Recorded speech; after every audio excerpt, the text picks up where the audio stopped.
Rezeki artinya pemberian, karunia, given. Bahkan Imam Ali Al-Jurjani menyatakan yang disebut rezeki adalah pemberian, karunia, baik dia konkret maupun abstrak. Nah, kalau demikian soalnya, belum pernah sesaat pun dalam hidup kita ini rezeki pernah berhenti. Belum pernah. Sejak kita bangun tidur sampai kita tidur lagi, kata Mbak Surip, sejak kita bangun tidur sampai kita tidur lagi, bahkan tidur itu sendiri rezeki dari Allah Subhanahu wa Ta'ala. Nah, terhadap rezeki yang begitu banyak, yang kalau kita mau menghitung kita tidak akan pernah sanggup menghitungnya, Allah cuma minta satu, syukuri itu. Kalau kamu syukuri, aku tambah. Kalau kamu ingkar, tidak pandai bersyukur, awas, azabku itu pedih. Jadi ayat ini mau bilang, nikmat bisa berubah menjadi bencana kalau kita tidak pandai mensyukurinya, termasuk urusan rezeki ini. Itu sebabnya saya katakan, orang kaya bisa masuk surga karena hartanya, orang kaya bisa terjungkal ke neraka juga karena hartanya. Syukur apa tidak syukur. Pejabat bisa masuk surga karena jabatannya, pejabat pun bisa terjungkal ke neraka juga karena jabatannya. Syukur apa tidak syukur. Orang alim itu bisa sampai ke surga karena ilmunya. Orang alim itu bisa masuk neraka lebih dulu dari penyembah berhala juga karena ilmunya. Syukur apa tidak syukur. Bapak Ibu hadirin, lalu bagaimana mensyukuri suatu rezeki itu? Mensyukuri nikmat itu caranya dua. Pertama, syukur qauli, syukur dalam bentuk ucapan. Terima kasih ya Allah, terima kasih Tuhan. Kalau yang model begini sih semua kita bisa. Ya Bu ya? Bu, apaan? Model begitu sih kita semua bisa. Yang berat itu syukur fi'li, syukur dalam bentuk perbuatan. Apa syukur dalam bentuk perbuatan itu? Mempergunakan suatu nikmat sesuai dengan kehendak yang memberinya. Itulah syukur yang sesungguhnya. Jadi kalau mulutnya tidak pernah berhenti, ya Allah terima kasih dikasih harta yang banyak, tapi pelitnya 17 setan, itu belum syukur, itu belum syukur yang sebenarnya. Belum syukur yang sebenarnya. Mempergunakan suatu nikmat sesuai dengan kehendak yang memberi nikmat itu. Janganlah diberikan nikmat tapi digunakan untuk menentang yang memberinya. Janganlah diberikan nikmat tapi untuk bermaksiat kepada yang memberinya. Itu sungguh sesuatu yang perbuatan yang kita tidak tahu diri katanya. Nikmat akan bertambah kalau kita syukuri, tapi akan berubah menjadi bencana kalau kita tidak pandai mensyukurinya. Bapak Ibu hadirin, karena itu bukan cuma uang rezeki itu. Bahkan sebagian ulama mengatakan rezeki itu garis besarnya dua macam, anfus dan amwal. Anfus terjemahan dari diri, kekayaan yang ada dalam kepribadian kita, kemampuan, keahlian, skill, wibawa, otoritas, itu masuk dalam anfus. Yang amwal ialah bentuk-bentuk materi yang kita kuasai, tanah, rumah, uang. Amwal dan anfus itu harta, tetapi dua-duanya bukan tujuan. Dua-duanya hanya sekadar alat untuk mencapai tujuan. Yang alat harus dijadikan alat.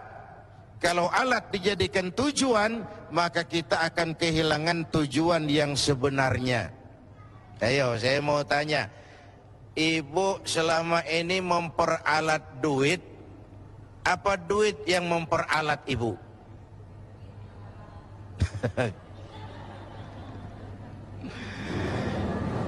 Selama ini kita memperalat harta, atau harta yang memperalat kita? Harta memperalat kita. Yang lebih makro, selama ini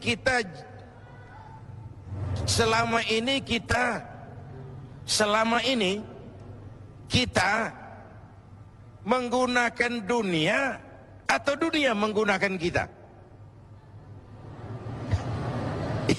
Idealnya kita menggunakan dunia, kita mengendarai dunia dan bukan dunia yang mengendarai kita.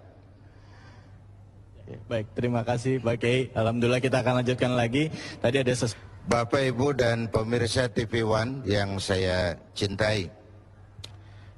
Tadi saya katakan bahwa rezeki apapun bentuknya itu sekadar alat, bukan tujuan. Lalu apa tujuan kita? Tujuan kita itu dua. Pertama namanya tujuan jangka pendek, yaitu fid dunya hasanah. Itu tujuan jangka pendek, fid dunya hasanah. Yang kedua tujuan jangka panjang, wa fil akhirati hasanah. Kebahagiaan di dunia sebagai tujuan jangka pendek dan kebahagiaan akhirat sebagai tujuan jangka panjang. Untuk mencapai tujuan inilah kita menggunakan alat. Alat itu namanya rezeki. Jelas Pak? Jelas? Jadi rezeki ini untuk tujuan jangka pendek harus mengantarkan kita mencapai fid dunya hasanah. Untuk tujuan jangka panjang dia harus mengantar kita wa fil akhirati hasanah. Kebahagiaan di dunia dan kebahagiaan di akhirat. Alatnya rezeki ini, pangkat dan jabatan, kemampuan dan kewenangan, harta dan semua kekuatan materi yang kita miliki untuk tujuan jangka pendek harus membangun fid dunya hasanah. Tujuan jangka panjang menciptakan wa fil akhirati hasanah. Jelas Bu? Jelas? Apa yang jelas? Ya yang barusan itu. Yang barusan itu. Kita tidak sekedar punya tujuan jangka pendek dari hidup ini, kita punya tujuan jangka panjang. Karena ada tujuan jangka panjang, cara mencapai tujuan jangka pendeknya diwarnai oleh keyakinan tujuan jangka panjang. Maksudnya begini, iya saya kepengen punya rumah bagus, tapi kalau korupsi akhiratnya gimana? Ini loh, tidak terjebak menghalalkan cara. Karena orang yang tujuannya cuma fid dunia hasanah, pokoknya dunianya senang, itu mudah menghalalkan segala cara. Tapi kita punya wa fil akhirati hasanah, kebahagiaan di akhirat nanti. Ini yang mewarnai cara kita mencapai tujuan jangka pendek. Iya, saya kepengen naik jabatan, tapi kalau jilat atas, injak bawah, sikut kiri kanan, teman jadi lawan, lawan jadi teman, nanti akhirat saya piye? Iya, saya kepengen jadi banyak uang, tapi kalau makan renten, nipu orang, buka peternakan tuyul, nanti akhiratnya piye? Ada rem. Ada apa? Ada apa? Rem. Ibu mau nggak saya ajak ke Bandung? Mau? Mau pasti. Naik mobil? Mau? Gratis nggak bayar? Mau? Nggak pakai rem? Mau? Bablas, bunuh diri namanya. Jadi manusia tanpa keyakinan akhirat, mobil nggak ada remnya itu. Tujuan menghalalkan cara, dia mudah jatuh ke hal-hal seperti itu. Jadi rezeki yang diberikan Allah kepada kita untuk tujuan jangka pendek harus digunakan sebagai alat mencapai fid dunia hasanah. Untuk tujuan jangka panjang harus digunakan untuk mencapai wafil akhirati hasanah. Ya. Jelas. Ya, baik. Ya, Terima kasih banyak Pak Kiai. Ya, mudah-mudahan tadi penjelasan singkat dari Pak Kiai sudah bisa meresap di hati kita semua dan juga mungkin buat bapak-bapak atau ibu-ibu yang ada di sini yang Assalamualaikum warahmatullahi wabarakatuh. Saya ingin bertanya kepada Bapak Ustadz Zainuddin MZ, bagaimana kita menyikapi mengenai rizki itu sendiri, karena sekarang kan kita susah membedakan antara rizki yang halal dan yang haram gitu. Gitu Ya, Bu. aja Ustadz. Assalamualaikum warahmatullahi wabarakatuh. Waalaikumsalam warahmatullahi wabarakatuh. Silakan Pak Kiai. Gimana membedakannya Pak Kiai? Iya. Sebenarnya dalam agama yang halal itu jelas, yang haram juga jelas. Innal halala bayyin wa innal harama bayyin. Barang yang halal jelas, barang yang haram juga jelas. Wa ma bainahuma mustabbihat. Yang antara keduanya itu yang enggak jelas sebenarnya. Remeng-remeng. Yang disebut barang syubhat. Syubhat itu lebih baik ditinggalkan. Jadi kuncinya kembali kepada kalau Anda yakin itu baik, ambil. Tapi kalau Anda ragu, tinggalkan. Tinggalkan yang ragu-ragu itu. Saya kira itu. Baik. Sudah jelas ya Bu ya? Sudah Ya, ya. baik. Maka Sudah langsung aja Pak? Ya.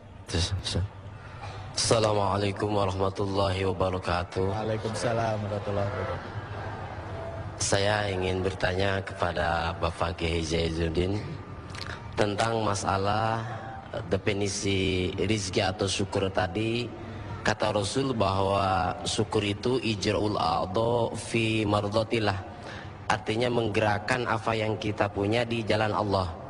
Nah, sekarang bagaimana kalau misalnya orang punya rizki, dia dapat dengan cara tidak halal, kemudian dia sedekahkan di jalan Allah. Kira-kira itu sedekahnya diterima enggak oleh Allah Subhanahu wa taala? Ya, baik. Terima kasih, pertanyaan bagus sekali. Dari Bapak siapa ini Pak? Mohon maaf. Nama saya Ustadz Saifullah. Ustaz Saifullah ya. Terima kasih Ustaz Saifullah. Ya. Ya. Silakan Pak Kiai.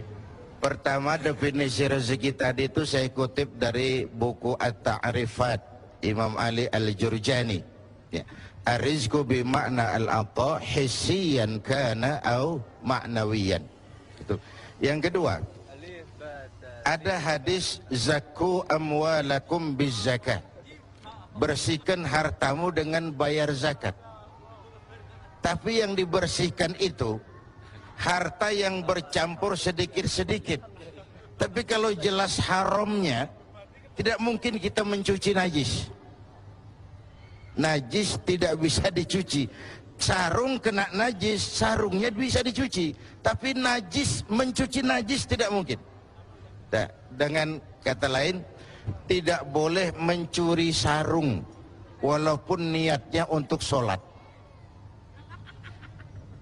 Hadis masyhur, innallaha thayyibun la yaqbalu illa thayyib. Allah itu baik dan hanya menerima yang baik-baik saja. Jadi hasilnya tidak halal dibelanjakan ke jalan halal, itu tidak benar. Tidak bisa seperti itu. Terima kasih. Terima kasih banyak Pak Kiai, ya subhanallah ya, mudah-mudahan ini jadi bahan renungan buat kita semua ya, walaupun kita mungkin punya niatan baik tapi cara menerima rezekinya itu tidak baik, walaupun kita sumbangkan ke masjid ataupun ke misalnya ke badan amil zakat itu tidak diterima gitu Pak Kiai jadinya ya. Iya, kalau ini kan jadi trendy, korupsi aja Iya. nanti nyumbang masjid kan selesai. Nggak bisa. Ya, ini jadi mengambangkan ya. Ya, baik pemirsa, jangan tinggalkan kami karena kami nanti akan kembali lagi. Jadi tetaplah di Tablik Akbar Ramadan sambil kita menyimak sebuah tayangan menarik berikut ini dari kelompok Marvel. Tentang meningkatnya angka kriminalitas. Begini, dalam teori kejahatan itu, kriminal itu muncul karena dua faktor. Bu, dua faktor. Maaf Pak, kalau Bapak kan tenang, CS. Ini juga kereseh nih ini.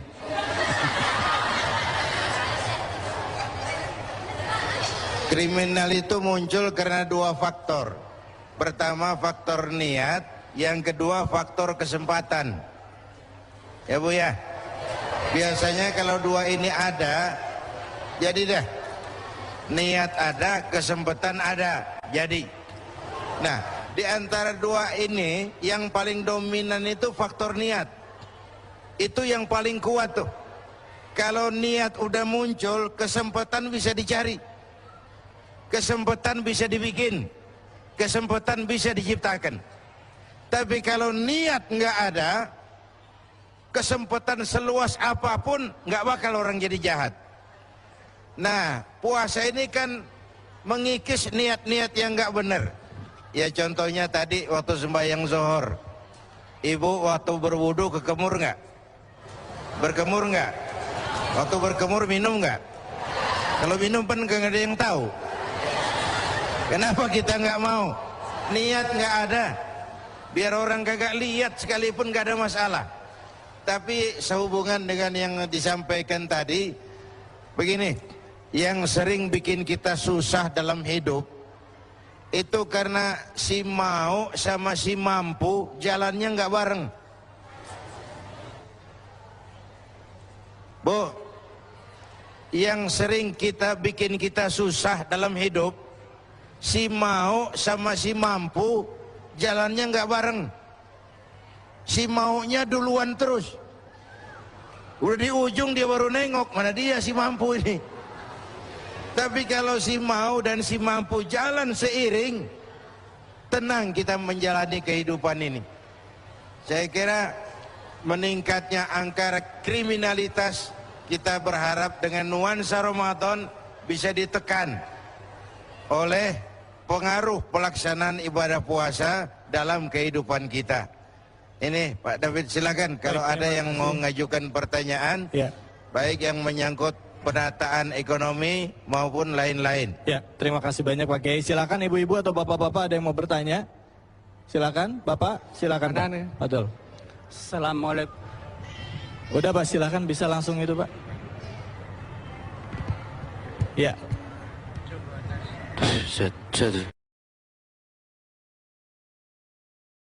Ya, langsung Pak. Assalamualaikum warahmatullahi wabarakatuh. Waalaikumsalam warahmatullahi wabarakatuh. Saya ingin bertanya kepada Pak Haji. Isi pertanyaan, apa bedanya sunnah dan bid'ah? Sekian, terima kasih. Mengenai pengelolaan keuangannya, ya. Kebanyakan kita nggak sadar ya pakai orang-orang nih, termasuk diri saya sendiri, kita lebih baik memenuhi kebutuhan hidup kita dulu ketimbang bayar zakat. Saya lihat malah di situ diprioritaskan untuk bayar zakat ketimbang konsumsi pribadi. Ada nggak hadisnya atau apa yang menguatkan gitu Pak Kiai? Silakan Pak Kiai. Ya, mendahulukan yang wajib, mendahulukan yang bernilai ibadah. Tapi apapun memang enak kalau sesuatu itu dipaparkan oleh ahlinya.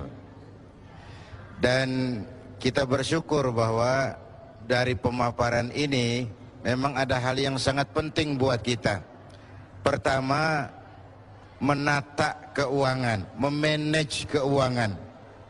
menata rezeki. Lalu setelah itu baru menimbulkan gaya hidup yang ditempa oleh ibadah puasa. Misalnya apa? Saya tempo hari bilang orang kaya. Ibu mau kaya nggak? Tahu siapa orang kaya? Tahu nggak? Saya kasih tahu.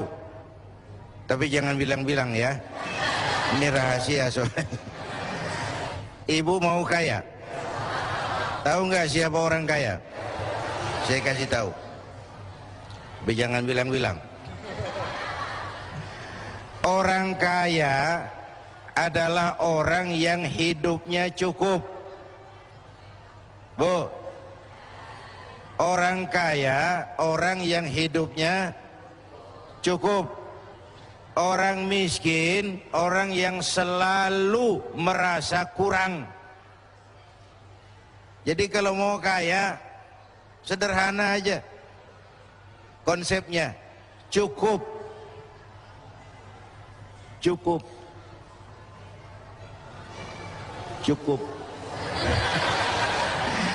Ya, sebagai manusia kita memanage hidup kita, mengatur sebagaimana disampaikan oleh Pak Syafi'i Antonio, tetapi juga dalam pembinaan mentalitas kita harus tumbuh seperti itu. Ya. Sebab bagaimanapun kita aturnya, kalau di sini masih nggak pernah cukup, bagaimanapun bagusnya manajemen keuangan kita, kalau di sininya nggak pernah cukup, percuma juga. Ya Bu ya, Bapak Ibu hadirin, saya kira apa ya kita aturkan banyak terima kasih kepada Dr. Syafi'i Antonio, pakar ekonomi Islam yang sudah memberikan sumbangan yang sangat berarti, terutama mau menghadapi Lebaran di mana gejolak harga nyaris nggak terkendali, tapi kita harus bisa menata keuangan seperti pesankan oleh beliau tadi.